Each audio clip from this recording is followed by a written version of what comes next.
Hello friend, मैं जसवीर भारद्वाज आज आपके लिए लेके आया हूँ UPSC CSAT previous year question 2023। तो जैसा कि आपको पता है 2023 पेपर में सी सेट में काफी सारी प्रॉब्लम आई बच्चों को। और वो प्रॉब्लम क्या थी कि बच्चों ने सी सेट में प्रैक्टिस नहीं की या बेसिक कंसेप्ट नहीं जानते थे। अगर आप थोड़ा सा बेसिक कंसेप्ट जानते हो तो बहुत सारे ऐसे क्वेश्चन थे जिन पे आप फोकस करते तो 5 to 10 सेकंड में आराम से कर सकते थे। ठीक है, सी सेट सारा का सारा ट्रिक का खेल है। आपको बस पता होना चाहिए कि एग्जाम को कैसे सॉल्व करना है। सारा का सारा सिस्टम यहीं पे डिपेंड करता है ना। तो उस बारे में हम किसी और दिन डिस्कस करेंगे। आज हम डिस्कस करेंगे कुछ प्रीवियस ईयर क्वेश्चन। जैसे ये क्वेश्चन है, यहाँ पे कह रहा है for any choices of the value X Y Z 6 digit number in the form of X Y Z is divisible by. यहाँ पे आपके पास ऑप्शन है 7 and 11 only, 11 and 13 only, 7 and 11 only, 7, 11, 13। ठीक है, जैसे अगर ये क्वेश्चन मुझे करना हो मैं with in 2 second answer D option लगाऊंगा और आगे चला जाऊंगा। तो इसके लिए आपका कंसेप्ट मजबूत होना चाहिए। आपको पता होना चाहिए कि यूपीएससी पूछ क्या रहा है, पैटर्न क्या चल रहा है। ठीक है, तो मुझे पता है कि कोई भी नंबर 3 डिजिट नंबर अगर 2 टाइम आता है तो वो कैसे आएगा। एक्स वाई जेड का जब हम 1001 से मल्टीप्लाई करेंगे तो वो आएगा X Y Z. Means that कोई भी 3 डिजिट नंबर 2 टाइम लिखा गया है तो उसके फैक्टर क्या होंगे, एक्स वाई जेड और 1001, है ना। तो 1001 के आप फैक्टर देखोगे तो वो होते हैं 7 इंटू 11 इंटू 13। ये 3 प्राइम नंबर है। 7 इंटू 11 इंटू 13 का मल्टीप्लाई किसके इक्वल होता है, 1001। ठीक है, मीन्स दैट कोई भी 3 डिजिट नंबर अगर 2 टाइम लिखा हुआ है तो वो ऑलवेज 7, 11, 13 से डिवाइड होगा। और वो हमेशा इनका आपस का जो मल्टीप्लाई होता है उससे भी डिवाइड होगा। ठीक है, तो आपको 1 सेकंड के अंदर पता चल गया कि इसका आंसर क्या होने वाला है, 7, 11 एंड 13। क्लियर है। तो आप देखिए, अगर आपको कंसेप्ट आता है तो आप विद इन 2 और 3 सेकंड आंसर लगा सकते हो। क्लियर। नेक्स्ट देखिए, यहां पे कह रहा है how many distinct 8 digit number can be formed by rearranging the digit of number 1 1 2 2 3 3 4 4 clear such that odd digit occupy odd position and even digit occupy even position, है ना। अब देखिए, आप अगर काउंट करोगे 2 4 6 8, हमारे पास टोटल कितने डिजिट हैं भाई, 8 डिजिट हैं, है ना। 8 डिजिट कौन कौन है, देखो उसमें 1 1 है, 3 3 है, और कौन है, 2 2 है, 4 4 है। मींस दैट हमारे पास 4 क्या है, इवन डिजिट हैं, और 4 क्या है, ओड डिजिट है।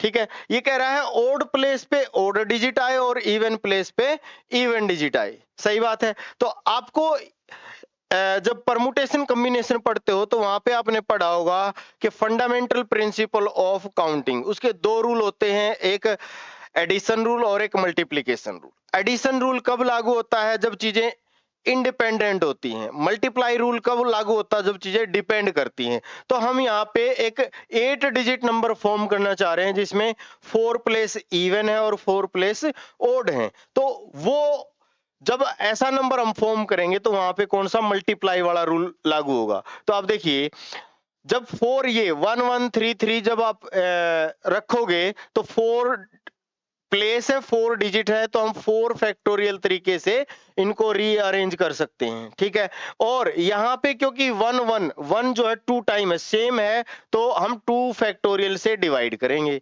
और क्योंकि 3 3 3 2 टाइम है, सेम है, तो हम 2 फैक्टोरियल से फिर मल्टीप्लाई करेंगे। क्योंकि हमें 8 डिजिट नंबर लिखना है तो इनटू, फिर इन 4 इवन प्लेस को भरने के लिए क्या होगा, 4 प्लेस है, 4 डिजिट है, तो 4 फैक्टोरियल तरीके से मैं इसको फिल कर सकता हूं। वहां पे आप देखो जो 2 है, 2 टाइम लिखा हुआ, सेम डिजिट लिखा हुआ है, तो हम डिवाइड करते हैं, तो 2 फैक्टोरियल से हमने डिवाइड करा। फिर 4 2 टाइम सेम डिजिट है, 2 टाइम है, तो 2 फैक्टोरियल से डिवाइड करते हैं। ये आपका आंसर आ गया। अब क्योंकि ये सॉल्व करके दिया गया है तो मैं इसको सॉल्व कर सकता हूं। आपको पता होगा 4 फैक्टोरियल किसके बराबर होता है, 24।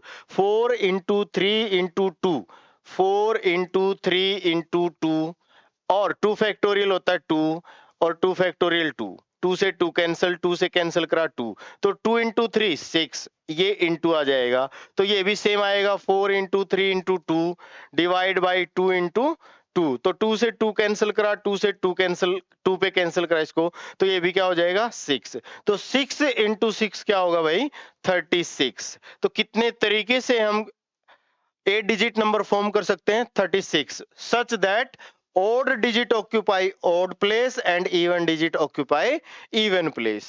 क्लियर है? अब देखो इसमें भी हमें ज्यादा टाइम नहीं लगा है क्योंकि मैं आपको समझा रहा हूं, इसलिए 10 से 15 सेकंड लगे। अगर आपको खुद करना हो तो इसमें मुश्किल से 5 से 7 सेकंड लगेंगे। क्लियर?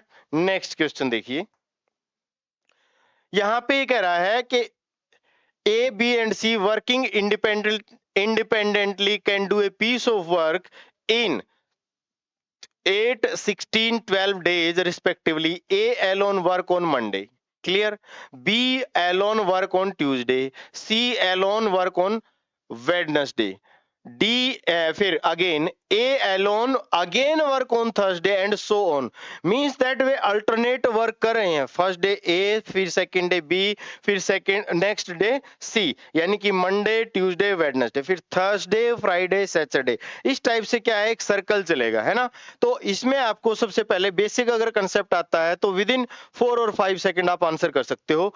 अब देखिए ये कौन सा क्वेश्चन है, स्टेटमेंट अजप्शन, है ना, कथन वाला क्वेश्चन है ये, यहाँ पे दिया हुआ है स्टेटमेंट वाला, है ना।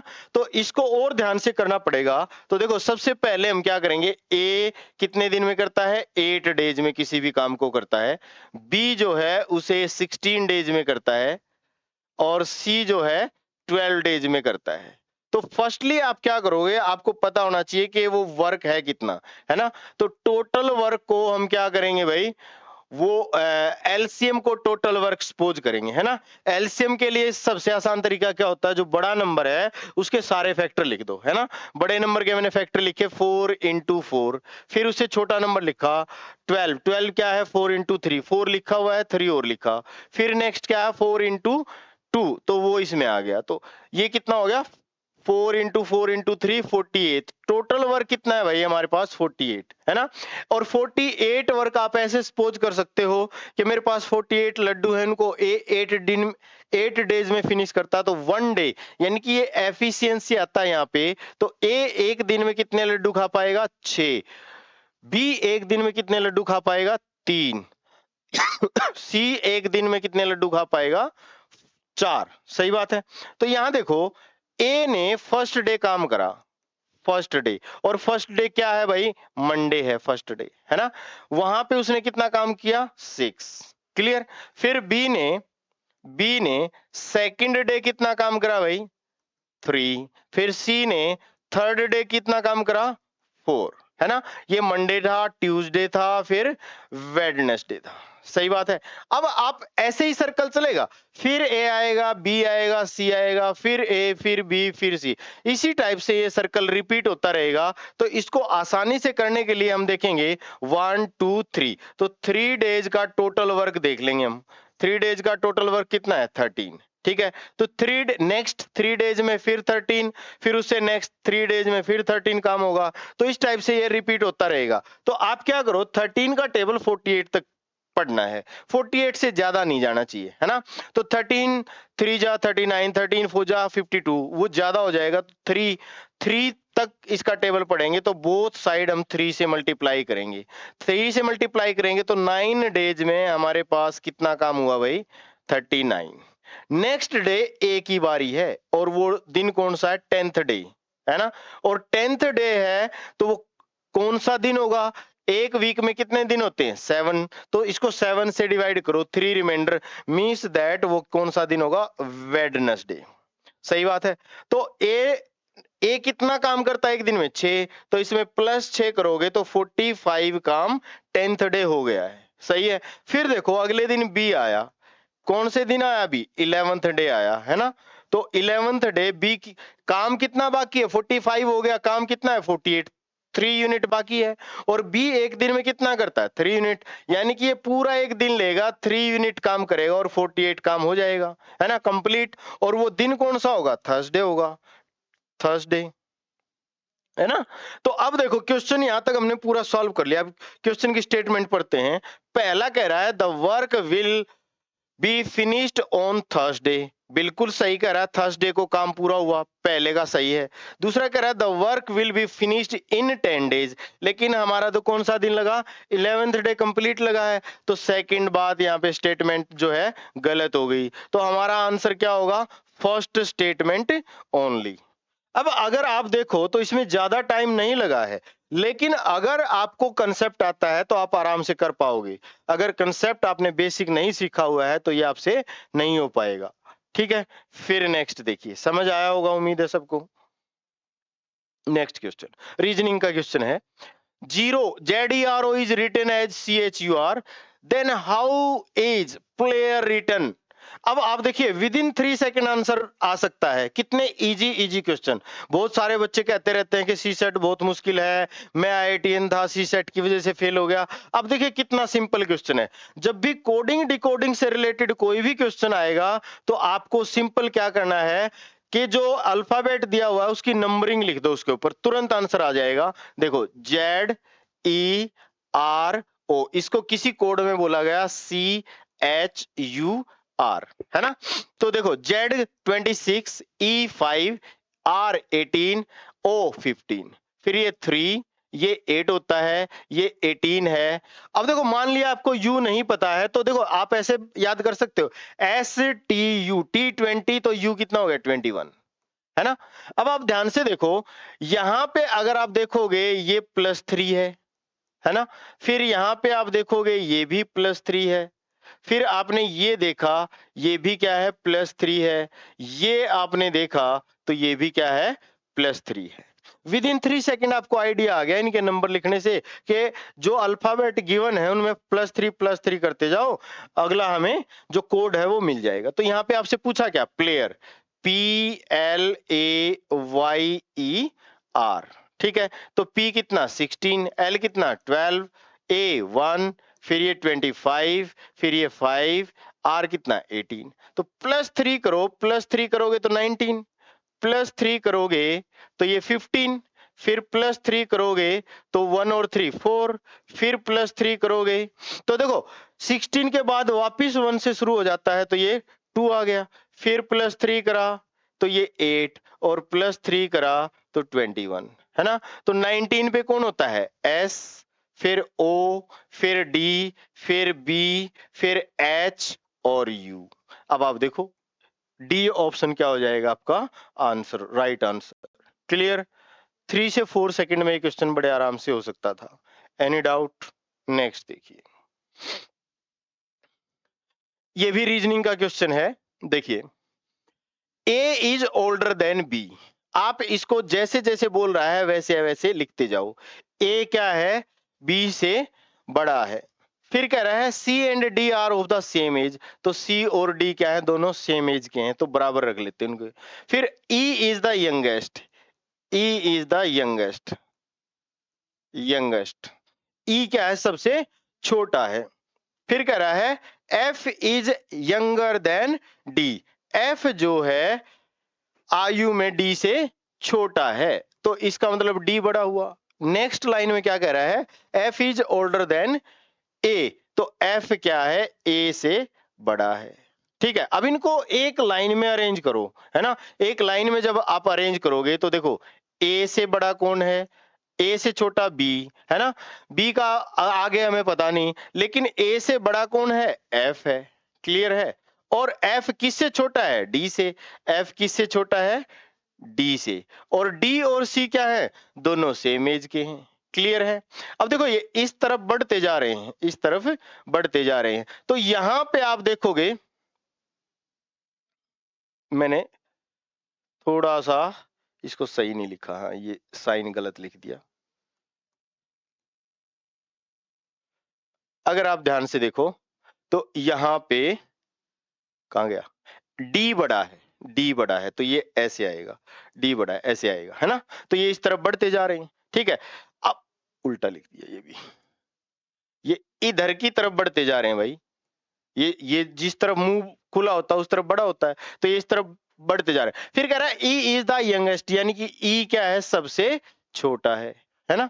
तो हमें क्या कहना था, how many statement given above are determined the oldest required to person, मतलब हमें बताना था कि सबसे अधिक उम्र किसकी है। तो इस चीज का पता लगाने के लिए हमें क्या करना पड़ा, पांचों की पांचों स्टेटमेंट का यूज करना पड़ा। किसी एक स्टेटमेंट या किसी दो स्टेटमेंट या किसी तीन स्टेटमेंट के आधार पे हम आंसर नहीं लगा पाते, मुझे सारी की सारी स्टेटमेंट की जरूरत पड़ी, तो इसका आंसर था ऑल 5। क्लियर है। तो आपको जो जो गिवन स्टेटमेंट होती है वैसे वैसे आपने करते जाना है, आपका आंसर मिल जाया करेगा। नेक्स्ट क्वेश्चन देखिए, ये ओड वन आउट, ये भी रीजनिंग का क्वेश्चन है। अब आप देखोगे बहुत सारे क्वेश्चन रीजनिंग के और मैथ्स के इतने आसान हैं कि आप बड़े आराम से पेपर को क्वालिफाई कर सकते हो। अगर आपकी प्लानिंग अच्छी है, आपका टेक्निक सही है, आपको पेपर करने का तरीका अगर पता है, तो देखिए ये कह रहा है choose the group which is different from the other. ठीक है, तो अगर आप इन नंबर की तरफ ध्यान से देखो तो आपको ध्यान में आएगा कि ये प्राइम नंबर मुझे थोड़ा थोड़ा लग रहा है। What is prime number? The number which have exactly two factor, one and itself. For example, 2, 3, 5, 7, 11, 13, फिर 6, 17, 19, 23, फिर 29, 31, 37, 41, 43, 47 and so on. Clear. 1 to 50 कितने प्राइम नंबर होते हैं, 15।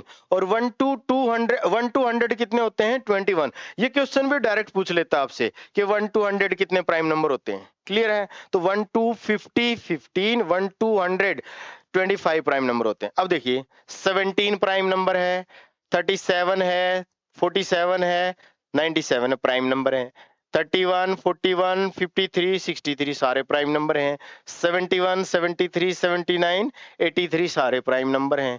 तीन जो ऑप्शन देखे हमने, तीनों में क्या सारे प्राइम नंबर हैं।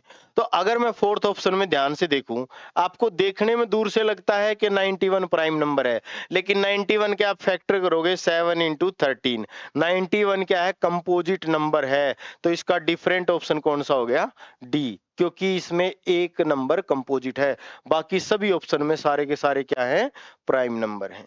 क्लियर है। नेक्स्ट देखिए, बहुत अच्छा क्वेश्चन है। इसे लास्ट ईयर यानी कि 2022 में भी सेम पैटर्न का क्वेश्चन आपको दिया गया है। विद इन 3 और 4 सेकंड आप निकाल सकते हो। देखिए ये कह रहा है डिवाइड, ये कोई नंबर दिया सीरीज में और डिवाइडेड बाय 100 है ना। इसका मतलब क्या है कि आप अगर इसको डिवाइड करो तो रिमाइंडर क्या आएगा, आपको रिमाइंडर बताना है। 100 से डिवाइड करने का मतलब लास्ट 2 डिजिट निकाल लो आप, लास्ट 2 डिजिट है ना। मैंने आपको एक टॉपिक पढ़ाया था नंबर ऑफ जीरो, है ना। अगर आप ध्यान से देखो, ये क्या है 5 इंटू 17 है, और ये क्या है 5 इंटू 19 है, और ये क्या है 32 इंटू 3। तो देखो 5 का पावर 2 और 2 का पावर 5 है ना। तो इसका मतलब इसके लास्ट में इस नंबर की जब मल्टीप्लाई करोगे तो लास्ट में क्या है, 2 जीरो आएंगी। और जब 100 से डिवाइड, बहुत बड़ा नंबर आएगा, और जब 100 से डिवाइड करोगे अगर लास्ट में 2 जीरो हैं तो इसका मतलब ये कंप्लीट डिवाइड होगा, और कंप्लीट डिवाइड होगा तो नंबर रिमाइंडर क्या होगा, 0। तो देखो ये भी आपका कई सारे कंसेप्ट से आ सकता है। तो यहाँ पे कितना आंसर आएगा, रिमाइंडर 0। क्लियर है। मैंने इसको कैसे किया, नंबर ऑफ जीरो से। ठीक है, कोई दिक्कत। नेक्स्ट देखो, ये आपको गिवन है भाई, what is the unit digit in the expression of this. तो यहाँ पे देखो 2 है लास्ट डिजिट या यूनिट डिजिट, तो 2 का पावर लिख दो। 2 का पावर क्या है, 9 इंटू 7, 5, 3 और 1। एक टेक्निक तो क्या है कि सारे जो पावर में नंबर दिए हुए हैं इनका आप मल्टीप्लाई कर लेंगे, फिर जो 2 का साइक्लिसिटी है उससे डिवाइड करेंगे। 2, 3, 7, 8 का साइक्लिसिटी 4 होता है। 4 साइक्लिसिटी का मीनिंग ये होता है कि हर एक 4 पावर के बाद 2 के केस में सेम यूनिट डिजिट आता है, इसलिए हम क्या करेंगे, पावर को 4 से डिवाइड करेंगे, है ना। एक तरीका ये है कि मैं डायरेक्ट कर सकता हूं, पावर को 4 से डिवाइड करा मैंने, 4 से डिवाइड करा तो यहाँ पे रिमाइंडर कितना बचा, 4 2 जा 8 1, फिर देखो 4 1 जा 4 तो यहाँ पे 3, फिर 4 1 जा 4 तो ये 1, ये 3 और ये 1 मल्टीप्लाई करा। अब मैंने इनका तो देखो ये क्या आया 2 का पावर 9। अब अगेन डिवाइड करो 4 से, जब तक छोटा नंबर ना आ जाए 4 या 4 से स्मॉलर नंबर ना हो। तो अगेन डिवाइड करा तो क्या बचा यहाँ पे 1, तो 2 रेज टू पावर 1, तो 2 is the unit digit in this expression. Clear है? तो आप देखेंगे कितना टाइम लग पा रहा है, 5-6 सेकंड मैक्सिमम, है ना। और सारे क्वेश्चन बहुत आसानी से हो जा रहे हैं। क्लियर? नेक्स्ट लिखिए, देखो ये कह रहा है if ABC and DEF are both 3 digit numbers such that A, B, C, D, E and F are distinct non-zero digit। ये सबसे इंपॉर्टेंट बात है कि नॉन जीरो डिजिट है और डिस्टिंक्ट अलग अलग हैं। तो फिर ये कह रहा है कि A प्लस ABC और DEF क्या है भाई 1 1 और 1 1। क्लियर है? Then what is the value of A plus B plus C plus D plus E plus F, है ना। तो अब देखो सबसे पहले इनकी डिफरेंट डिफरेंट वैल्यू है, तो C प्लस F कितना होना चाहिए आपका C प्लस F, क्योंकि इनमें कोई भी डिजिट जीरो का नहीं है, नॉन जीरो डिजिट है, इसलिए C प्लस F की वैल्यू 11 होगी, तभी यहां पे 1 आएगा, है ना। और 11 अगर होगी तो एक कैरी जाएगा। जब एक कैरी है यहाँ पे फिर 1 है, जीरो डिजिट कोई नहीं है, तो B प्लस E की वैल्यू कितनी होगी 10 होगी, 10 होगी, तभी एक कैरी होके 11 हो जाएगा, है ना। फिर एक कैरी जाएगा तो A प्लस डी क्या होना चाहिए 11, लेकिन एक कैरी है तो A प्लस डी का भी वैल्यू क्या होगा भाई 10 होगा, है ना। वो कोई भी नंबर हो सकता है। तो देखो A plus B plus C plus D plus E plus F, ये सारा का सारा कितना आ जाएगा 31, विद इन 4 सेकेंड आ जाएगा 31, ये आंसर आ गया। या फिर आप दूसरा तरीका क्या निकाल सकते हो कि C और F की कोई वैल्यू पुट कर लो जिसमें जिनका सम 11 आए, जैसे 9 और 2 पुट कर सकते हो C और F की वैल्यू, फिर 8 और 3 कर सकते हो, 7 और 4 कर सकते हो, 6 और 5 कर सकते हो। उसमें क्या है बहुत ज्यादा टाइम लग जाएगा, तो अगर आप इस टेक्निक से करोगे, इस तरीके से करोगे, तो विद इन 5 सेकेंड आपका आंसर आ जाएगा, है ना। तो 31 is your right answer. Clear? Next देखिए, ये एक रीजनिंग का क्वेश्चन आ गया। तो ये कह रहा है 7, ये कोई सिंबल है, फिर 9 है, फिर 10 है और ये 8 है ना। मैं सबसे पहले क्या करता हूं, इनका मल्टीप्लाई ये हो नहीं सकता, ठीक है, तो मैं इनको ऐड करके देखता हूं, हो सकता है कि उससे कुछ मुझे आइडिया मिल जाए। अगर ऐड करने से नहीं होगा तो फिर मैं कोई दूसरा लॉजिक ढूंढूंगा। तो मैंने सबसे पहले देखा 7 और 9 को ऐड करा, 16 और 10 26, यहाँ पे 26 इनका सम आया, लेकिन दिया कितना हुआ है 8। तो 26 से मुझे 8 बनाना है। अगर 2 प्लस 6 करूं मैं, डिजिटल सम बोलते हैं इसको, इसका डिजिटल सम लिया जाए तो वो कितना है 8। बिल्कुल सही आ गया। क्या नेक्स्ट जो आपको एक्सप्रेशन दिया हुआ उसमें भी सेम लॉजिक रहेगा? चेक करते हैं। तो ये होगा 9 और 11, 20 और 30 50। 50 में मैंने क्या करा 5 और 0 को जब मैंने ऐड करा 5 प्लस 0, तो वो क्या है भाई 5। बिल्कुल सही आ गया। फिर नेक्स्ट क्या है 11 और 17 28, 28 और 21 49। 49 को मैंने डिजिटल सम किया तो 4 प्लस 9 कितना हो जाएगा 13। 13 इज योर राइट आंसर। आप मुझे देखो जितने भी मैंने अब तक क्वेश्चन किए ना, किसी में कोई टाइम लगा क्या? एक आध क्वेश्चन हो सकता है जिसमें आपको ज्यादा टाइम लगे, लेकिन ऑलमोस्ट क्वेश्चन आसान है अगर किसी बच्चे को कंसेप्ट आता है, ठीक है, और पैटर्न से अगर उसने पढ़ाई की हुई है। 2 चैप्टर ऐसे हैं, एक तो कंप्लीट नंबर सिस्टम के अगर आप सीडीएस और सीएपीएफ के प्रीवियस ईयर क्वेश्चन कर लेते हैं, बहुत सारी चीजें आपकी क्लियर हो जाएंगी, ठीक है। और 2011 से 23 प्रीवियस ईयर क्वेश्चन सी सेट कर लो, तो बहुत सारा पेपर तो वही आसान हो जाता है। एक नंबर सिस्टम और एक परमुटेशन कॉम्बिनेशन, 2 चैप्टर मस्ट हैं सी सेट के लिए। मैथ्स के बिना काम नहीं चलेगा, क्योंकि 41 क्वेश्चन 23 में आए हुए हैं और 40 क्वेश्चन 22 में आए हुए हैं, ठीक है।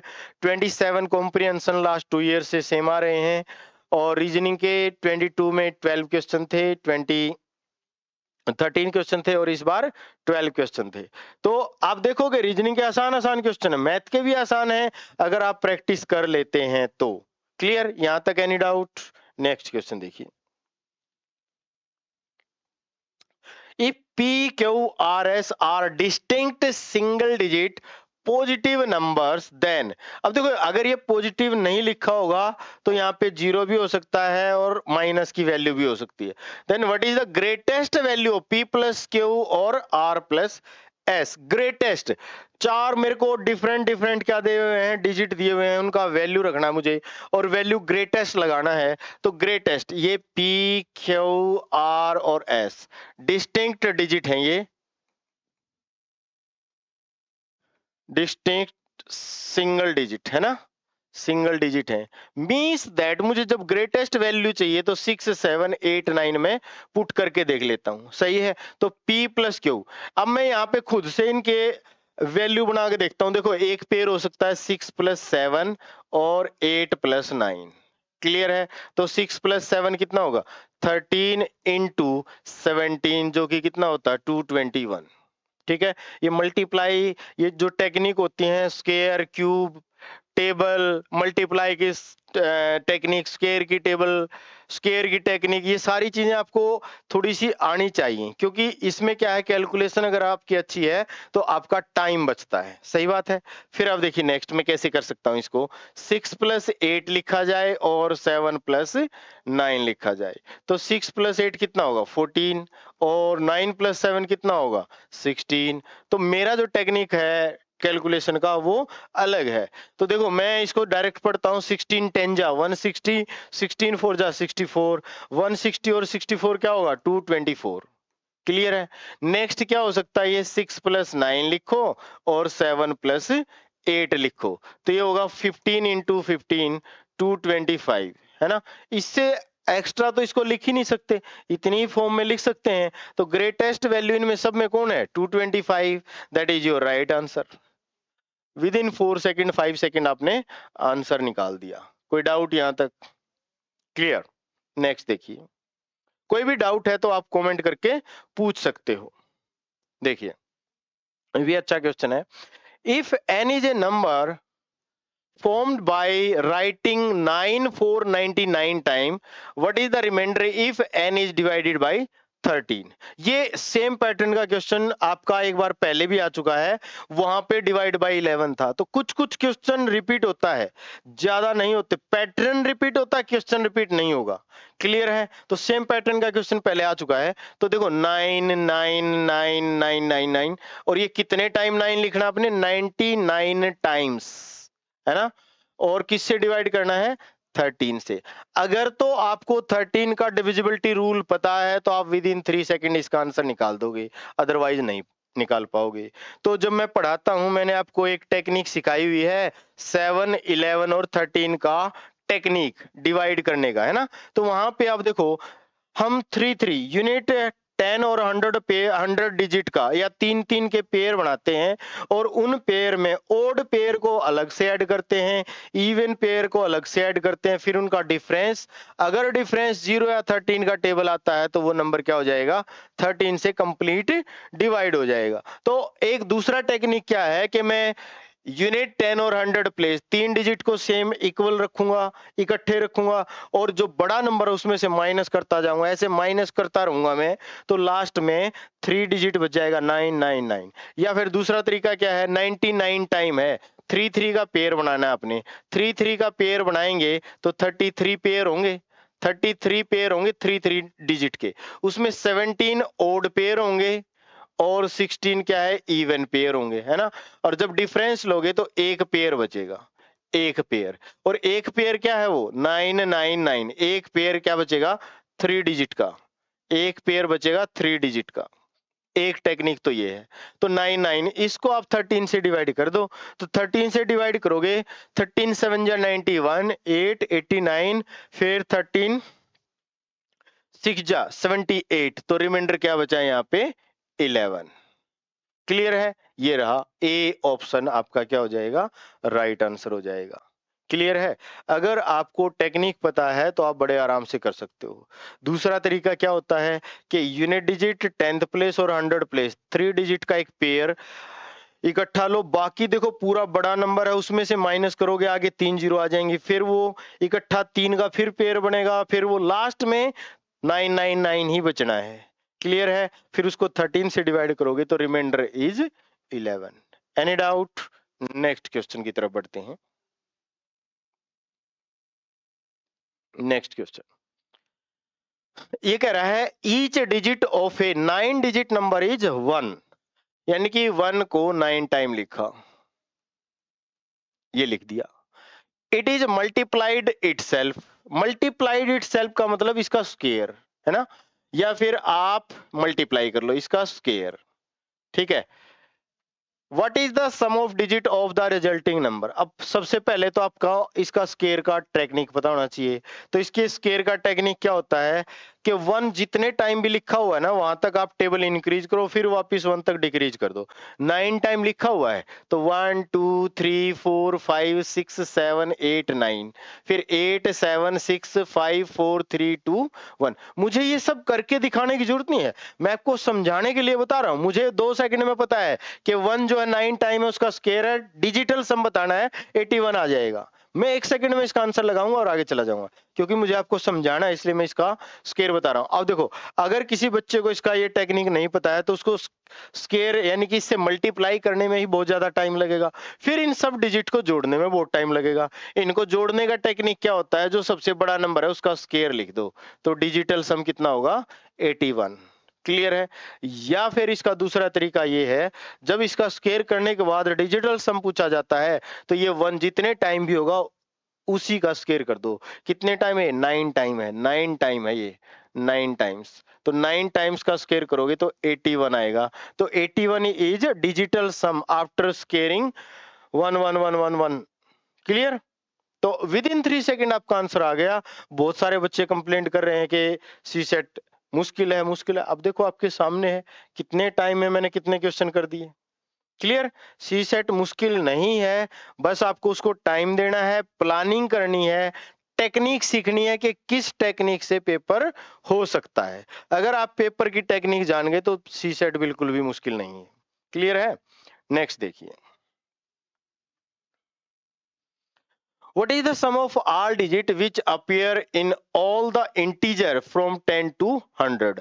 अब देखो जल्दी जल्दी में एग्जाम के प्रेशर में आप इस क्वेश्चन को पढ़ोगे तो आप तरीका लगाओगे sum of first N natural number वाला, n इंटू एन प्लस 1/2। ठीक है, उससे ये गलत हो जाएगा। इसने क्या बोला है, ऑल द इंटीजर्स, सारे के सारे डिजिट ऐड करने हैं 10 से लेकर, जैसे ये है 10 है, 11 है, 12 है, 13 अप टू 100।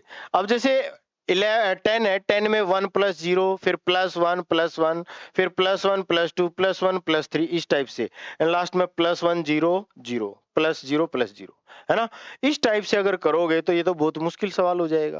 लेकिन इसकी भी एक टेक्निक होती है, एक टॉपिक है जिसका नाम है काउंटिंग ऑफ डिजिट। वहां पे आपको बताया जाता है कि 1 से 100 की काउंटिंग में, 1 से 100 की काउंटिंग में 1 जो है 21 टाइम आता है, और 2 से लेकर 9 तक का कोई भी डिजिट जो है 20 टाइम आता है। सही है? मेरे को इसका टेक्निक पता है। तो दूसरा तरीका क्या है, एक तो ऐसे ही कर सकता हूं मैं, ठीक है, क्या 1 से निकाल लूं, है ना, और फिर उसमें से 1 से 9 घटा दूं। दूसरा तरीका है, मुझे पता है कि मैं इसमें क्या कर सकता हूं, 1 + 2, क्योंकि सारे के सारे डिजिट ऐड करने हैं, +5 6 7 8 और 9, है ना, सारे डिजिट ऐड कर दो। अब देखो इसमें 1 से लेकर 9 तक की काउंटिंग नहीं है, इसका मतलब अगर आप देखोगे 10 से लेकर 100 तक, तो ये डिजिट कितनी बार आएगा, 20 टाइम, और ये कितने बार आएगा भाई, 19 टाइम, है ना, ये आएगा 19 टाइम 10 से लेकर, है ना। तो इंटू 19 और +1, क्योंकि 1 कितने टाइम है, 20 टाइम। तो इनका जो सम है वो कर दो। तो देखो दो तरीके से कर सकते हो आप, ये 10 20 30 40 45, या फिर n into N plus 1/2, 9 into 10/2, तो 9 से 2 से कटेगा 10, 5 पे 5 निम 45, 45 आ गया। इनका सम कैसे भी कर लो। इंटू क्या है 19, फिर क्या है +1। तो बोर्ड मास का यूज करना है, बहुत सारे बच्चे मल्टीप्लाई कर देंगे तो गलत हो जाएगा। पहले मल्टीप्लाई करना है, तो मल्टीप्लाई करोगे 19 का 45 से तो ये आएगा 855 +1, तो 856 इज योर राइट आंसर। ठीक है, दूसरा तरीका देखो, एक जो है 19 टाइम आएगा, 8 जो है, एक जो है 20 टाइम आएगा, एक 20 टाइम आया, तो 1 इंटू 20 तो 20, फिर जो 2 है 19 टाइम आएगा तो 38, फिर 3 जो है 19 टाइम आएगा तो 57, 4 जो है 19 टाइम आएगा तो 76, एंड सो ऑन। इस टाइप से आप देखोगे 9 इंटू 19, ठीक है, तो आप ये 19 का टेबल ऐड कर दोगे तो भी आपका सेम आंसर आएगा। इसमें क्या है, टाइम लगेगा, इसमें टाइम नहीं लगेगा। क्लियर है, ये भी आपके सी सेट में आया हुआ क्वेश्चन है, और अगर आपको टेक्निक आती है तो आप बड़े आराम से कर पाओगे। क्लियर, ये दूसरा तरीका हो गया। नेक्स्ट देखिए, यहां तक उम्मीद है आपको समझ आया होगा। ये कह रहा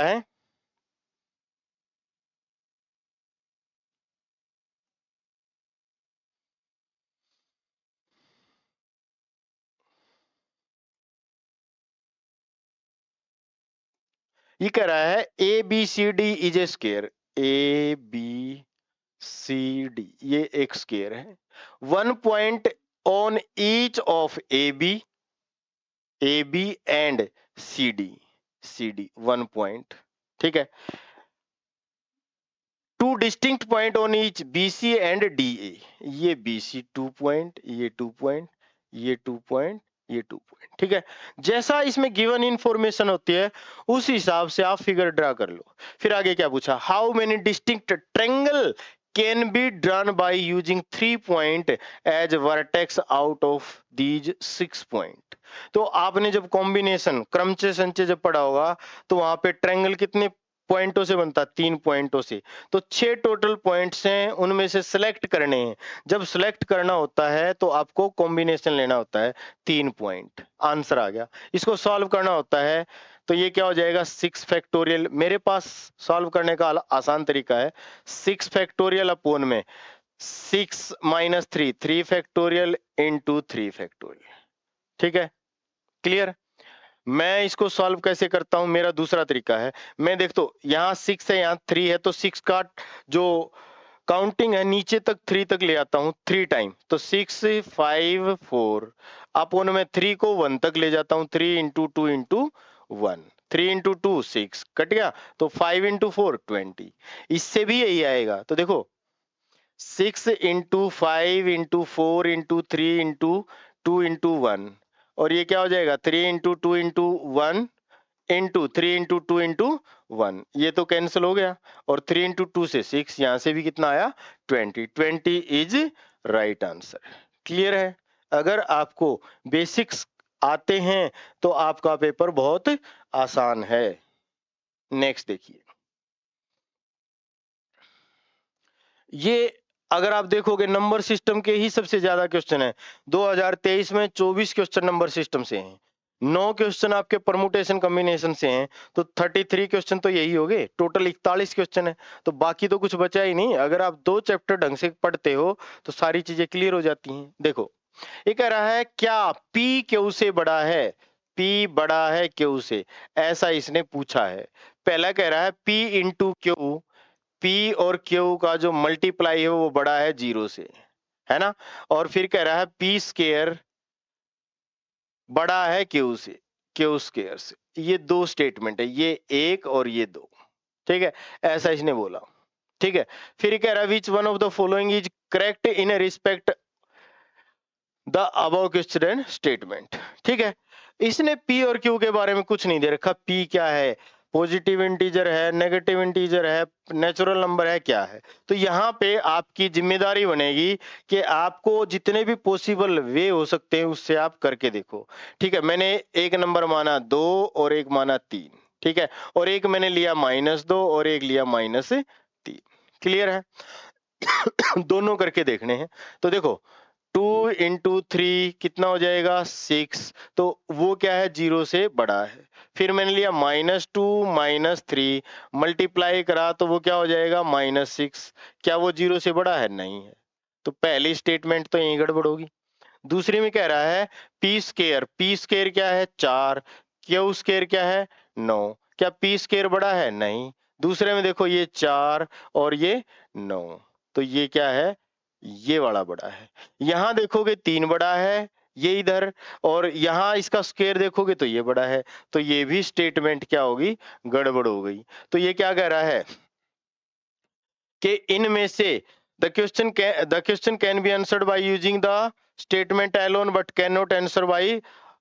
तो इसका जो आंसर है देखो, ना तो फर्स्ट स्टेटमेंट अकेली से हुआ, ना सेकंड अकेली से हुआ, ना दोनों को मिलाने से भी नहीं हुआ, तो इसका आंसर डी ही होगा। The question can not be answered even by using both the statement together. दोनों इक्वेशन को मिलाने से भी आंसर नहीं आ पाया है। क्लियर है? अब आप इस क्वेश्चन को देखोगे जब आप एग्जाम प्रेशर के साथ एग्जाम में बैठे हुए हो, आपके पास टाइम भी कम है, कॉन्फिडेंस भी आपका लूज हो रहा है, और आपने देखा ये इतना बड़ा क्वेश्चन है ना, आप इसको देख के डर जाओगे। तो आपको हमेशा हर एक क्वेश्चन ट्राई करना चाहिए, चाहे वो कितना ही बड़ा क्यों ना हो। अब आप देखो ये क्वेश्चन बहुत बड़ा दिख रहा था, लेकिन हमने 5 से 10 सेकंड में इसको निपटा दिया। क्लियर? कोई डाउट? नेक्स्ट देखिए। अगेन एक बहुत बड़ा क्वेश्चन दिख रहा है आपको, लेकिन आप इसको पढ़ोगे तो आपको छोटा सा क्वेश्चन मालूम होगा। ये कह रहा है कंसिडर ए 3 डिजिट नंबर, कोई भी 3 डिजिट नंबर ले लो आप। क्वेश्चन है व्हाट इज द नंबर, कि नंबर क्या है, 3 डिजिट नंबर क्या है। पहला स्टेटमेंट क्या है कि मैंने लिया एक नंबर ले लिया 1 2 3, और एक और कोई नंबर ले लो 3 2 1, इस टाइप से। 3 2 1 की बजाय हम लेते हैं 2 3 4, 2 3 4, दो नंबर ले लेंगे 2 3 4। इनसे क्या है, चीजें आसान हो जाएंगी। मैंने दो नंबर है, तो पहले में कह रहा है the sum of digit of number is equal to the product of digit. तो डिजिट का जो सम है वो प्रोडक्ट के इक्वल है। तो डिजिट का सम देखो 3 और 2 5 और 1 6 बराबर है 6। इस 123 में तो फिट बैठ गया। फिर यहां देखो 4 और 3 7 और 2 4 और 3 7 और 2 9, मल्टीप्लाई करा मैंने 3 इंटू 2 6 इंटू 2 6 इंटू 4 24। ये तो पहला ही तो स्टेटमेंट बिल्कुल गलत कह रहा है, ये इससे तो कुछ हो ही नहीं पाया। सेकंड कह रहा है the number is divisible by the sum of digit of the number. 123 को 6 से डिवाइड करा, कंप्लीट डिवाइड नहीं होता है। और 2 3 4 को अगर 9 से डिवाइड करो तो 7 और 2 9, इससे कंप्लीट डिवाइड होता है? ये नहीं होता। इसमें भी क्या है, गलत हो गया, है ना। तो ये पूछ क्या रहा है, पूछ क्या रहा है देखो, question can be answered by using one of the statement alone. पहली से नहीं पता लगा, दूसरी से नहीं पता लगा, दोनों को मिलाने से नहीं पता लगा, तो इसका भी आंसर क्या आएगा? The question can not be answered even bye using the both of the statement. Clear है? अब देखो क्वेश्चन आपको देखने में बहुत बड़ा लग रहा है, लेकिन आपने विद इन 5 और 10 सेकेंड इसको निपटा दिया है। क्लियर? नेक्स्ट देखिए, what is the remainder if 2 raise to power 192 divide by 6। ठीक है, तो इसको कई सारे मेथड से किया जा सकता है ना। इसका सबसे जो अच्छा है वो क्या है कि आप क्या करो, यहाँ पे साइक्लिसिटी बना लो। Cyclicity means 2 raise to power, यहां बनाते हैं, दो तरीके हैं। 2 रेज टू पावर 1, 2 को 6 से डिवाइड करोगे तो 2 ही आया रिमाइंडर। रिमाइंडर क्या होगा? 2। Remainder is 2। 2 raise to power 2 4 को 6 से डिवाइड करा, रिमाइंडर कितना आ गया? 4। क्योंकि ये छोटा नंबर है, डिवाइड नहीं होगा। बहुत सारे बच्चे कंफ्यूज हो जाते हैं कि ये ऐसे कैसे आ गया। 6 अगर आएगा तब वो डिवाइड होना शुरू होगा। 6 से अगर छोटा कोई भी नंबर है तो वो डिवाइड ही नहीं होगा, एज इट इज रिमाइंडर रहेगा। क्लियर है? फिर 2 रेज टू पावर 3 आपने लिया तो 8 डिवाइड बाय 6, तो रिमाइंडर कितना आया? 2। फिर 2 raise to power 4 16 divide by 6, यहां से रिमाइंडर कितना आया? 4। अब देखो 2 4 2 4 2 4, यानी कि 2 का साइकिल बना, हर 2 पावर के बाद सेम रिमाइंडर आता है। अब देखो 1 क्या है? ओड है। ओड अगर पावर है तो रिमाइंडर 2, और अगर इवन पावर है तो रिमाइंडर 4। तो देखो पावर क्या है, ये इवन, तो रिमाइंडर कितना होगा? 4। 4। क्लियर, तुरंत आ गया। Any doubt? नेक्स्ट देखिए, ये सीरीज का क्वेश्चन आ गया, रीजनिंग का, अल्फाबेट सीरीज। तो देखो, A B C dash dash, A B C dash, D A B B C D dash, A B C D, है ना। पहला काम हम क्या करते हैं, 4-4 का पैटर्न बनाते हैं ना। पहले मैंने इसका 4-4 का पैटर्न बना लिया, 4-4 का पैटर्न बना लिया। तो देखो, A B C D, B C D A आ सकता है, मैं ऐसा करके देखता हूं। फिर डी ए बी, तो सी डी ए बी आ सकता है। ए बी सी, तो यहां डी आ सकता है। ए बी सी डी आ सकता है। तो सही आ गया कि नहीं आ गया? तो क्या आंसर हो गया, डी डी सी ए, डी डी सी ए, ये रहा, बिल्कुल फिट बैठ गया। या फिर देखो, ये ऐसे भी हो सकता था, A B C double D, A B double C D, A double B C D, double A B C D, कैसे भी बना लो। ठीक है, ये जो स्लैश लगाने वाला तरीका है, ये बिल्कुल सही तरीका है, इससे क्वेश्चन बहुत जल्दी और अच्छे तरीके से हो जाता है। क्लियर है? एक और क्वेश्चन देखते हैं। देखो, ये थोड़ा सा लंबा क्वेश्चन है। ये कह रहा है, A B and C D are 2 digit number, multiplying A B and C D resulting in a 3 digit number D E F. ठीक है, adding D E F to a 3 digit number G H I resulting 975। ठीक है, E and F, E is 0, F is 8, then what is the value of A plus B plus C plus B plus सी। तो देखो, ये कह रहा है A B और C D का मल्टीप्लाई करा, जो कि आया आपका डी ई एफ। ठीक है, और इस डी ई एफ को जी एच आई में ऐड करा, तो वो आया, ये ऐड करा और ये मल्टीप्लाई 975, है ना। और यहां पे आपको ई और एफ का वैल्यू दिया हुआ है। तो देखो, डी ई का वैल्यू दिया हुआ है 0 और एफ का वैल्यू दिया हुआ है 8। सही बात है। और यहाँ पे आपका है 5 7 9, है ना। 8 में ये प्लस करना है, 8 में क्या प्लस कर सकते हैं हम, 7 प्लस करेंगे तभी 5 आ सकता है, अदरवाइज नहीं आएगा। ठीक है, तो आई की वैल्यू होगी आपकी 7, ई की वैल्यू आपकी 0, एफ की वैल्यू आपकी 8, इतनी वैल्यू आ चुकी है। तो एक कैरी हो गया, और जब एक कैरी हो गया तो देखो, ये 0, 0 प्लस 1 1, यहाँ 7 आना चाहिए, तो यहाँ क्या आएगा, पक्की बात है 6 आएगा, है ना। तो यहाँ कौन था, h, तो h की वैल्यू क्या आ गई, 6 आ गई, है ना।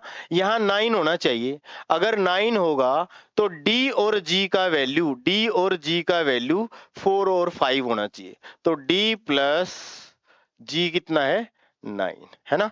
या तो ये 4 है या तो ये 4 है। क्लियर है?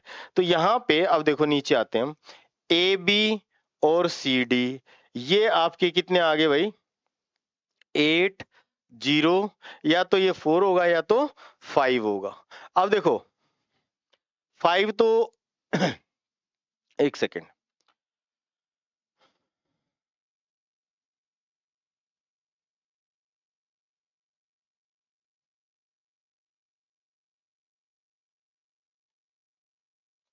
तो मैं क्या करता हूं, यहां पे 5 रख लेता हूं और डी की जगह 4, 4 प्लस 5 बराबर है 9, है ना। तो अगर कुछ चेंज होगा तो हमें बाद में पता चल जाएगा, ये आ गया 4, है ना। अब देखो, मुझे मल्टीप्लाई करना है ए बी, ये 8 आना चाहिए। 8 दो ही केस में आ सकता है, या तो 1 इंटू 8 आ सकता है 8 हो, या फिर 2 इंटू 4 हो, है ना, तब 8 आ सकता है। अब आप एक चीज देखो, ये D है, ये D है, यहाँ पे 8 तो पहले आ चुका है, तो ये वाला तो कंसेप्ट गलत हो गया। 2 इंटू 4 वाला आएगा, तो यहाँ D और यहाँ D ये सेम है, तो ये D की जगह आप क्या लिख दोगे, यहाँ पे 4 लिख दोगे। D की जगह आपने ये D ही रहने दो। तो यहाँ पे भी D था, तो वो क्या आ गया, 4 आ गया। तो ये आ गया भाई ये 4 और ये 2, क्लियर है, 4 और 2। अब देखो यहाँ पे या तो 1 यहाँ पे आएगा या तो 3 आएगा। अब इसकी मल्टीप्लाई अगर करोगे 12 चौक 48, 4 12 तिया 36 और 4 40, बिल्कुल फिट बैठ गया।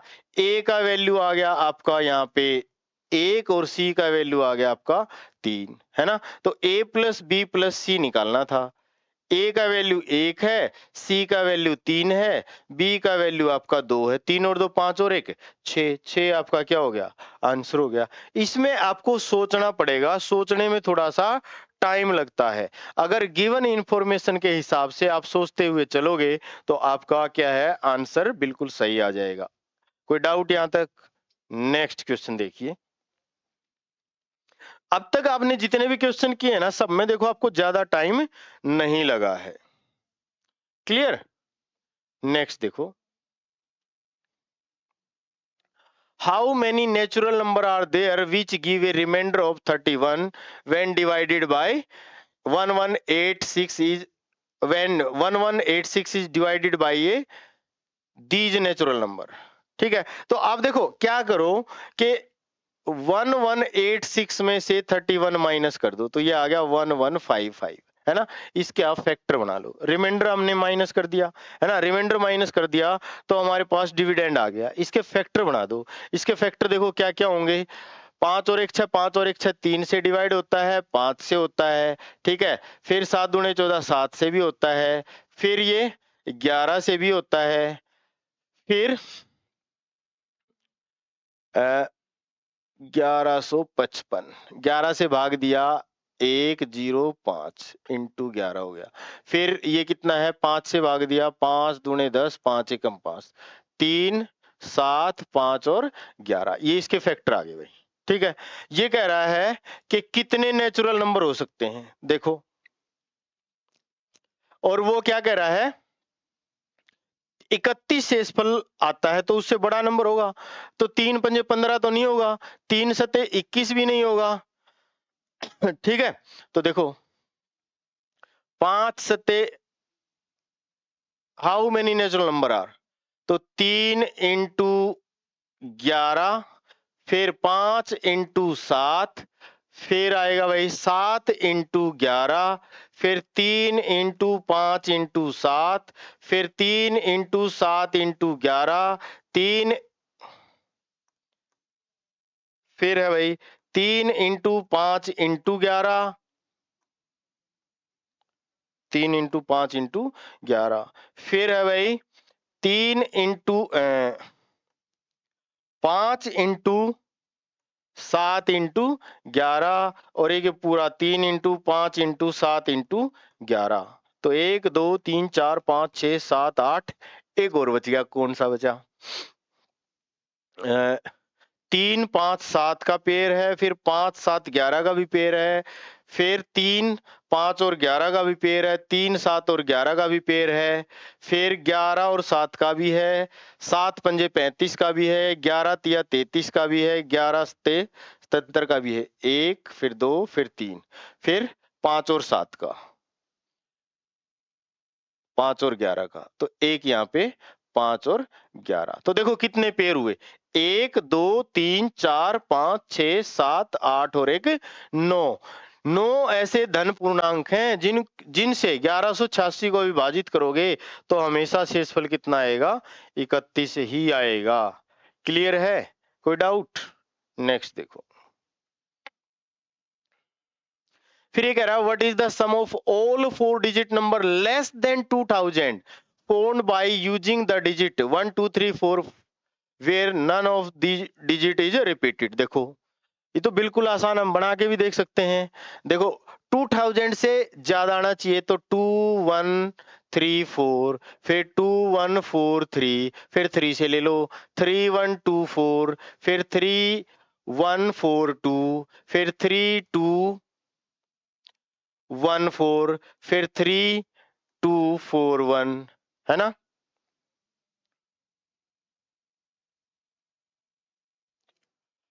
What is the 4 digit number less than 2000? Less than बोला भाई, मैंने थोड़ी सी गलती कर दी।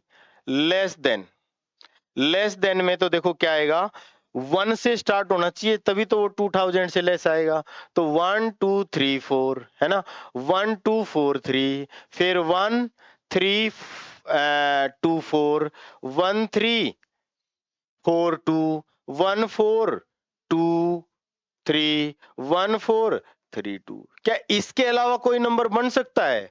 नहीं बन सकता। तो देखो ऐड करो, 4 और 3 7 और 4 11 और 2 13 और 3 16 और 2 18, फिर ये भी 18 बनेगा, ये भी 18 बनेगा, एक कैरी आ जाएगा, फिर 2 4 6 और एक 7, तो 7998, ये रहा आपका आंसर। क्वेश्चन को ध्यान से पढ़ना है, कई बार हम क्वेश्चन जल्दीबाजी के चक्कर में गलत कर जाते हैं। क्लियर है? इसने क्या कहा था, what is the sum of all 4 digit number less than बोला है 2000। लेस देन अगर 2000 होगा तो आप कर पाएंगे। यहां तक कोई डाउट है तो बोलो। ठीक है, तो आपने देखा कि मैंने बहुत सारे क्वेश्चन आपको करवाए हैं जो 2023 के पेपर में आए और जिनमें आपने देखा ज्यादा समय नहीं लगता है। इसलिए अपनी प्लानिंग को, अपनी दिशा को सही करिए और टेक्निक सीखिए, बेसिक कंसेप्ट सीखिए। जहां अगर आप टेक्निक ढंग से सीखते हैं, बेसिक सीखते हैं, तो आप पेपर को बड़े आराम से, बिल्कुल इजी वे में, थोड़ा सा पढ़ के आप सी सेट क्लियर कर सकते हैं, क्वालिफाई कर सकते हैं। आज के लिए काफी है। Thank you very much for your kind cooperation. अगर आपको वीडियो अच्छी लगी है तो लाइक शेयर जरूर करें। कोई डाउट है तो कमेंट में डाल दें। धन्यवाद।